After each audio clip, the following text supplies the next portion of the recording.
1990년 4월로 월간조선이니까 꼭 30년 전에 한반도 핵게임이라는 아주 긴 기사를 쓴 적이 있습니다.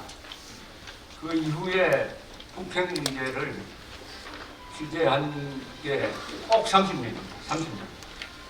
이 30년 동안 취재를 하면서 느꼈던 소감을 정리를 한번 해보고 싶습니다. 자위적 핵무장을 해야 되겠다는 이야기는 한국에서는 한동안 금기어였습니다.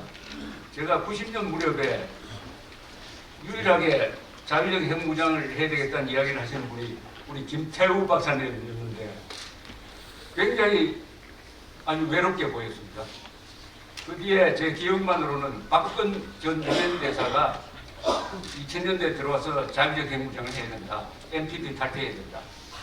그 다음에 돌아가신 김상철 전 서울시장, 그 다음에 목소리가 커져가지고 우리 송대선 박사, 박정수 장군님, 그리고 신문사에서는 김대중 주필, 정치권에서는 정몽준 의원, 원유철 의원, 이런 분들의 이야기가 커져가지고 지금은 이렇게 공론이 되고 이런 자리가 마련이 되었습니다. 자위적 핵무장은 생존을 위한 의문제, 권리인데 그것 이야기하는 게 무슨 죄 짓는 것처럼 눈치를 보는 대한민국이었다 하는 아주 비참한 상황은 어디서 나왔느냐? 저는 한미동맹이라고 생각합니다. 한미동맹을 모든 분들이 생명줄이라고 합니다. 맞죠? 그러나 이 세상에 모든 좋은 거는 반드시 부작용이 있습니다. 한미동맹이 좋은 것만큼 그에 따른 부작용이 있습니다. 그것을 우리가 강구를 했습니다. 그 부작용은 뭐냐? 이스라엘의 군사 전문 기자가 제가 예루살렘에 가서 취재를 하니까 텔아비브 이렇게 이야기했습니다. 한국은 수도권에 외국 군대가 사령부를 갖고 있는데 그렇게 되면은 반드시 국민이 타락한다. 수도권에 외국 군대가 주둔하는 즉시 타락한다. 그래서 이스라엘은 아무리 어려워도 미군의 직접적인 도움을 받지 않는다. 그 말이 아직도 쟁쟁합니다. 한미동맹의 안주하면서 우리 엘리트와 우리 국민들이 얼마나 타락했느냐 하는 게 바로 오늘 우리가 당면하고 있는 북핵 문제의 본질이라고 저는 생각합니다. 정리를 하면 이렇습니다. 지난 30년 동안 취재를 해보니까 한국 국가 엘리트층이 사대주의적 관점에서 즉 부경권 입장에서 핵 문제를 다뤘다고 저는 생각합니다. 김정은이 설마 솔까? 미국이 가만히 있을까? 북핵 문제를 국가 생존과 자신의 실존 문제로 여기고 달려드는 고위 공직자를 저는 단 한 사람도 만난 적이 없습니다. 대통령 포함입니다. 실천 계획을 세워야 할 공직자는 논평자나 부경불이고 논평자는 실현 불가능한 공상 원론 설파에 집중해 왔습니다. 박정희 이후 어떤 정치 지도자도 또 어떤 주요 언론사도 국민들에게 핵 문제의 심각성을 제대로 알린 적이 없습니다. 노태우, 김영삼, 이명박, 박근혜 대통령이 북핵 문제의 본질과 대책을 단 한 번이라도 실감 있게 국민들에게 알리는 노력을 한 적이 있습니까? 있습니까, 여러분? 기억납니까? 그러니까 김대중, 노무현, 문재인의 이런 반역적 핵 정책은 더 말할 것도 없습니다. 한국 우파 세력의 대미 의존적 습성이 자주국방 의지의 실종을 초래하였고 국민 속에 미국이 우리를 지켜주니 적당히 살자는 공짜 심리가 만연하였습니다. 필연적으로 국민들의 공산주의에 대한 경계심과 적개심도 같이 약화되고 자위적 핵무장을 가능하게 만드는 여론이 형성되지 않았습니다. 여론이 형성되지 않으면 정치인은 움직이지 않습니다. 안보당국자도 부경군 입장에 서니 북핵 능력을 축소평가하는 경향이 있었습니다. 과대평가해도 모자랄 판인데 애서 적의 핵 능력을 낮춰보면서 대응 시간을 늦췄습니다. 어차피 유엔 안보리나 미국이 알아서 할 일이라는 아주 책임 회피적 자세는 국민들의 무감각을 불렀습니다. 이런 자세는 종북 좌익 세력의 경멸을 사고 무조건적 평화론이 확산되는 토양이 되고 말았습니다. 한국은 안보 전문가들 사이에서조차 자위적 핵무장 이야기가 의미 있게 나오지 않는 아마도 세계 유일의 나라가 되었습니다. 그렇다고 예방 파격론이 의미 있게 거론된 적도 없습니다. 이 모두가 한미 동맹에 안주하여 무사 안위를 추구한 결과입니다. 경제력에서 북한의 50반이나 되는 한국이 주한미군의 도움을 받아야 겨우 외국군의 도움을 받지 않는 북한 정권을 상대할 수 있다고 생각하는 이런 비겁한 자세가 우리의 생명줄인 한미동맹의 부작용에서 나왔다는 게 아주 역설입니다. 인간은 역경을 이기는 사람이 100명이라면 풍요를 이기는 사람은 한 명도 안 된다고 토마스 칼라일이 영웅숭배론의 서문에서 썼습니다. 바로 이게 한국에서 진행되고 있는 현상과 딱 정확하게 결부되고 있다는 생각이 듭니다. 박정희는 이런 이야기를 했습니다. 자꾸 이 대보 보고 올라오니까 아주 냉소적으로 무한미군이 주관하는 한 한국에서 학생 데모는 계속될 거야. 이 말은 뭐냐? 안보 무임승차가 국민의 생존 요령이 된 바탕에서 문재인 정권이 등장할 수 있었고 국군과 국민을 핵 앞에서 무장 해제시켜가지고 벌거벗겨 내려놓아도 반항하지 않는 일종의 살찐 돼지 상태의 국민으로 만드는 것을 방치하고 말이다. 그럼 이런 상태에서 과연 자위적 핵무장이 가능하겠느냐 하는 생각이 듭니다. 자, 그런데 이 핵 문제를 군사적 면에서 보는 것은 많이 해봤습니다. 그런데 저는 이렇게 한번 제안을 하고 싶습니다. 이 핵 문제는 철저하게 이념적 관점에서 봐야 됩니다. 이념적.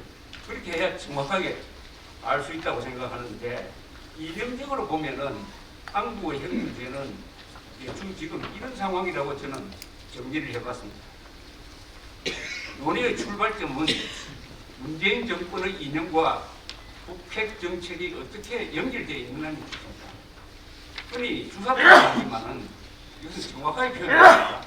주사파는 수지사상파니까 무슨 철학파처럼 보이고 그 주사파에 대해서는 아무도 경계심을 갖지 않습니다. 여러분 주사파라고 욕을 하면요 그것은 칭찬이 됩니다. 무슨 주사파입니까? 노예파지. 그래서 김일성파라고 정확하게 이야기합니다. 이 김일성파가 문재인 정권의 핵심을 장악하고 있다.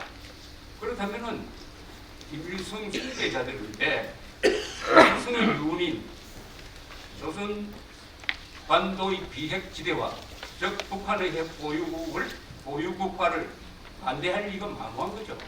문재인 정권이. 4.27 판문점 선언은 그대로 읽으면 됩니다. 이 4.27 판문점 선언에 대해서 오해가 많아요. 아니 그대로 읽으면은 결론은 뭐냐? 북한의 핵 보유국화를 문재인 정권이 국제사회에서 뒷받침한다는 내용으로 되어 있습니다. 하나도 제가 과장 해석한 거 아니에요. 그대로 읽으면은 북한의 핵 보유국화를 한국이 앞장서서 북한과 손잡고 국제사회에서 뒷받침한다. 딱 그렇게 돼 있어요. 근데 그걸 자꾸 북한의 비핵화로 보도를 하고 있는 이 사기극이 만연하고 있습니다. 김정은이 핵미사일을 쏠 경우에 대비하는 것이 아니라 어떻게 하면은 수도권을 무방비 상태로 만들어가지고 수도권에서 가장 많은 피해가 발생할 수 있도록 할 것인가. 그러려면 사대를 배치해서도 안 되고 핵 민방위 훈련을 해서도 안 됩니다. 그리고 수도권 상공에 우리 전투기가 날아다니도록 해서도 안 되죠. 문재인 정부는 그렇게 한 거 아닙니까? 아니, 사드 배치도 안 해. 핵민방 훈련도 안 해. 한복까지도 안 하는데 수도권에 예금 미국을 만들어. 이건 누구를 위한 겁니까?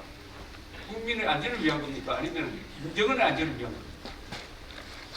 이게 바로 이 김일성파가 장악하고 있는 문재인 정권의 이념이 정확하게 정직하게 그렇게 표현되었다고 봐야 될 거라고 생각합니다. 따라서 이 탈원전 문제도 탈원전의 목표가 뭡니까? 탈원전의 이유는 문재인 씨가 초기에 선언할 때 공개한 통계는 완전히 엉터리였습니다. 후쿠시마 원전 사고로 1,300명 이상이 죽었다. 그때 단 한 사람도 죽지 않았습니다. 그 목표는 뭐겠습니까? 환경 문제입니까? 아니죠. 탈원전은 누구를 위한 겁니까? 이렇게 원자력 학자들이 아주 집회에 가면 애타게 이야기합니다. 간단하죠. 탈원전은 김정은을 위한 거죠.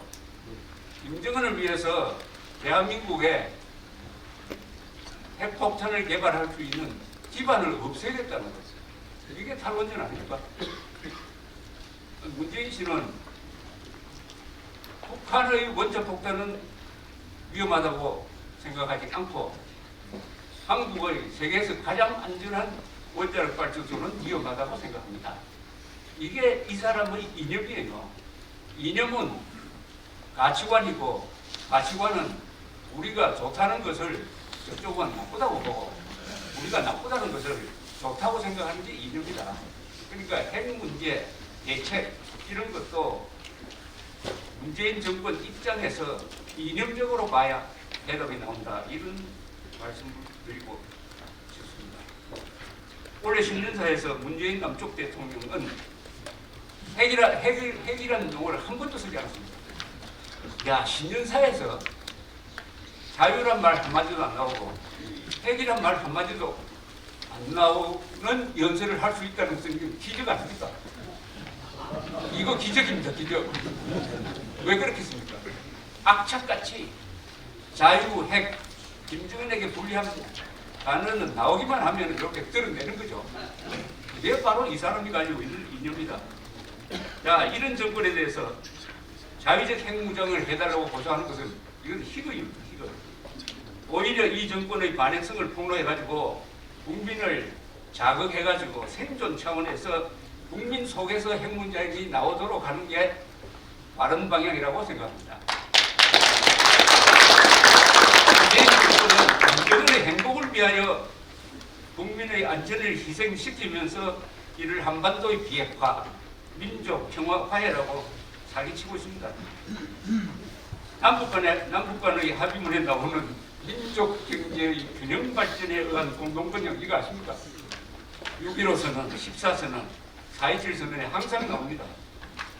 요걸 평화경제라고 요약합니다. 그러니까 이건 뭐냐? 좋은 단어, 민족, 균형, 공동, 번영, 좋은 단어를 비논리적으로 연결하면은 이런 말이 됩니다. 쉽게 말하면 이런 말이죠. 비 오는 달밤에 단둘이 홀로 앉아 흘러간 미래를 추억한다. 여기에 우리 국민들이 많이 속습니다. 정상하거든요. 비 오는 달밤에 단둘이 홀로 앉아 얼마나 로맨틱합니까? 여기에 왜 우리 국민들이 속느냐? 바로 자주국방 의지를 포기한 국민은 아무리 머리가 좋고 잘 살고 해도 이런 식으로 행동한다. 가장 큰 부패는 자기의 생존 문제를 충분히 해결할 수 있는 국력을 갖추고도 미국한테 의존하고 우리는 웰빙에 전념하겠다. 이렇게 함으로써 살찐 돼지가 돼가지고 문재인 정권으로부터는 개돼지 취급을 받고 굶주린 늑대 같은 김정은으로부터는 살찐 돼지 취급을 받는 이 대한민국의 엘리트와 국민을 있는 그대로 보고 이걸 어떻게 해결할 거냐? 저는 하나 있다고 생각합니다. 그것은 김정은을 주적으로 해야 됩니다. 문재인은 김정은의 수석 대변인이니까 문재인하고 싸우는 것은 피곤해요. 여기서 승부가 나더라도 운 좋게 우리가 다시 정권을 가져오더라도 그 정권은 과거의 이명박 박근혜 정권 이상이 되지 않을 것입니다. 문제 해결이 안 됩니다. 북핵 문제의 근원적 해결은 김정은 정권을 무너뜨립니다. 김정은 정권을 무너뜨리는 게 자유통일 전략 아닙니까? 자유통일. 공산혁명 전략을 펴면 우리는 자유혁명 전략을 펴야죠. 그렇게 하려면 우리가 가지고 있는 무기가 있습니다. 우리도 비대칭 전술을 써야 됩니다. 그것은 우리가 가지고 있는 돈, 우리가 가지고 있는 자유가 있을 때 자유를 써야 되고 돈이 있을 때 돈을 써서 북한의 김정은을 주적으로 두고 그렇게 되면은 우리 편이 많아집니다. 문재인을 주적으로 두면은 우리 편이 될 사람은 한국 안에서 50%밖에 안 돼요. 그러나 김정은을 주적으로 두는 순간 적어도 대한민국 안에 한 70, 80%는 우리 편으로 만들 수 있습니다. 그리고 국제사회는 다 우리 편으로 만들 수가 있습니다. 그럼 김정은에게 뭘 요구하느냐? 저는 광화문 집회 마이크 잡으면 김정은 개새끼라고 하려고 합니까? 근데 미안하죠. 개만도 못 사는 그러니까 그 방법도 하나의 방법이 되겠죠.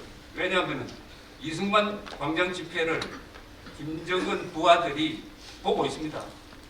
그때 수십만 명이 김정은 개새끼라고 할 때 주는 충격이 있습니다. 그런 식으로 김정은 정권에게 세 가지를 요구하면 됩니다. 첫째, 북한 노동당 해체하라. 김정은 몰아내라. 그리고 자유선거하라. 이것은 북한 노동당 정권, 김정은이 가지고 있는 우리 민족사의 정통성이 아니라는 거죠. 한반도의 가장 큰 싸움은 민족사의 정통성이 어디에 있느냐를 가지고 싸우는 겁니다.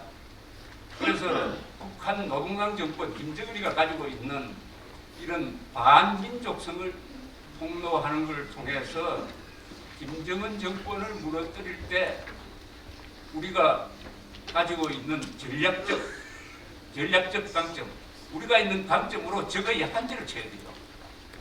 지금 문재인 정권과 싸우는 것은 낙동강 전선에서 보병전하는 것하고 마찬가지입니다.